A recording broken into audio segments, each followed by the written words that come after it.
All good. Do you want to tell us something about the condom machine and the whole thing? You want to set up this clip with Ben? Yeah, why not? And then we'll talk about the condom machine. That's right. Yeah, let's set this clip up here. Okay.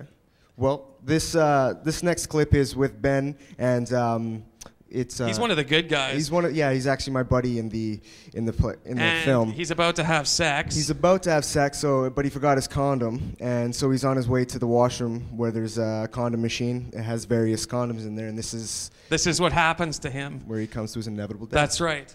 It's safe sex gone bad. I guess it's unsafe sex. Let's see this clip, guys.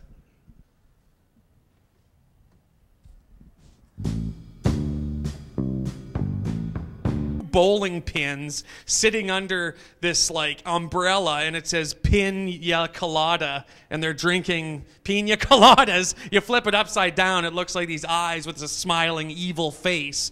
The mask itself is a funny story behind that, but we're running out of time, so it's in the Fangoria issue. Not the Doomsday cover that's coming out, it's in the one with the ruins on the cover. There's a full spread on gutter balls, a bunch of funny stories. Now, before we go, does anybody have any questions about anything? Like, what can I do for you, sir? Gutter balls. Well, that's the thing. Tomorrow night, it premieres online. Online. The world's first online international film festival. It's called insomnifest.com. It actually is going to be streaming. I think it's like $4.99 to watch the movie. It's playing for 24 hours straight. They've been doing this for the last 2 weeks. They've been playing one movie a day. They've had a terrific slate of movies.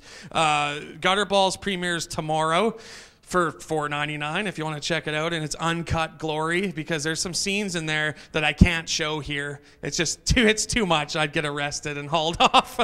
And you know what scenes I'm talking about. Yes, I do. There's some scenes. We didn't make a gore porno per se. I mean, gore pornos. I mean, there's Porn of the Dead, Repenetrator, the Triple Exorcist. There's that type of stuff, right? Which it has its entertainment value. I can't make that kind of a movie. I'm not making a porno for the sake of having a porno, but Gutter Balls does have some elements in it that might be considered triple X. I don't know. We'll have to see. But there's a scene called Death by 69 in the movie. It's the most original scene you'll ever see. Yes.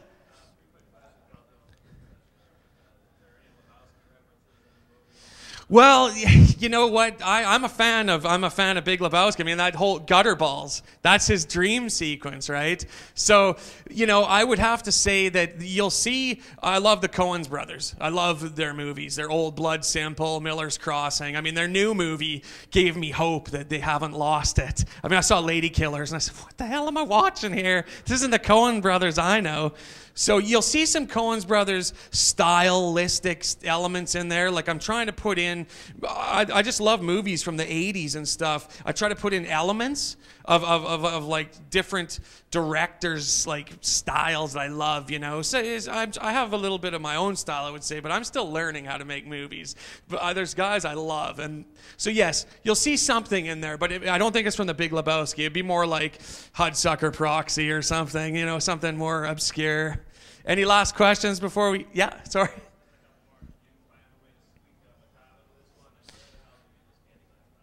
Oh, okay, macabre. Good question. There's no macabre in this, although I'm going to see Darkest Hour and Cephalic Carnage here in Chicago. That's going to be awesome come Sunday night with macabre. They're not playing, but no macabre because...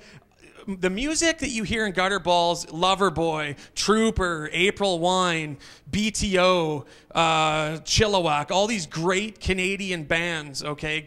It's all Canadian music from the 80s. I had to do that to get the licensing. I'm Canadian. We made the movie in Canada. I said we're going to have a killer 80s soundtrack. It's got to be all Canadian content for a low-budget guy like me to make that, to get those kind of songs. But we got insane songs. It Turned Me Loose from Loverboy. I mean, we got classic 80s songs in here. Wait till you hear them and wait till you see the scenes that they're putting foot with. You're gonna freak out. As far as the candy glass bottles, there's a special effects company in Vancouver that makes those, and we make all these little obscure things. You'll never see the label on the bottle, but there was a funny label on the bottle. I think it was called like piss poor beer or something. You'd never see that, but we make all these little things. Any last questions, guys?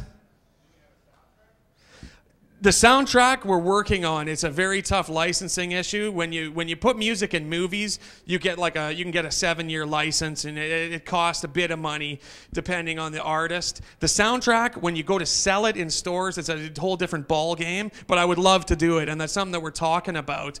There, you heard it. That's Canadian for you guys. Come on, give it to me for saying it once here.